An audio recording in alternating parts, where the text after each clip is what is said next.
మంత్రుల ఫోన్స్ ని CM Revanth Reddy tapping చేయిస్తున్నారని ఆరోపించారు జగదీష్ రెడ్డి. మంత్రులంతా ఐక్యంగా ప్రజాపాలన అందిస్తున్నారంటూ కౌంటర్ ఇచ్చారు కాంగ్రెస్ ఎంపీ శ్యామల. కూర్చున్నావు నువ్వు ఆ కుర్చీలో, నా నుంచి ఏమి ఇబ్బంది లేదు. నువ్వు లేచిపోతానన్నా ఆ కుర్చీలో నిన్నే కూర్చోబెట్టాలనుకుంటున్నాం మేము 5 ఏళ్ళు. సరే నీ పక్కన ఉన్నతో నీకు భయం ఉంటే ఓకే, సరే దాని కొరకే చేసుకుంటున్నట్టున్నా ఫోన్ ట్యాపింగ్. ఈ మంత్రుల ఫోన్ ట్యాపింగ్ చేసుకుంటున్నాం అని చెప్పి ఏడుస్తున్నారు. ఒక మంత్రి అయితే గడగడ ఉడుకుతున్నాడట పాపం. ఆయన నోట మాటే వస్తలేదట చెప్పుకుంటప్పుడు కూడా. ఎక్కిపడి ఏడుస్తున్నాడు విలేకరులు కలిస్తే. జైపాల్ రెడ్డి గారు ఆత్మ కూడా ఆత్మహత్య చేసుకుంటుంది రేవంత్ రెడ్డి మాటలు వింటే.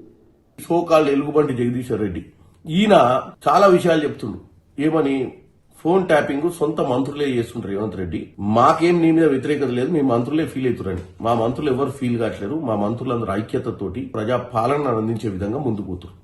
ఇంకో విషయం ఏమంటుండు, జైపాల్ రెడ్డి గారు ఈ రోజు బతుకుంటే ఆత్మహత్య చేసుకుంటాడట రేవంత్ రెడ్డి గారిని చూసి, రేవంత్ రెడ్డి గారి మాటల్ని చూసి. జైపాల్ రెడ్డి గారు ఈ రోజు బతుకుండడం కాదు, ఈ రోజు చనిపోయి కూడా పైనుంచి చూసి ఆయన ఆత్మ శాంతి ఇస్తుంది. ఎందుకంటే నా అల్లుడు నా కోసం నక్లెస్ రోడ్ దగ్గర పివి నరసింహారావు గారి పక్కన నాకు సమాధి కట్టించే ప్రయత్నం చేసిరు.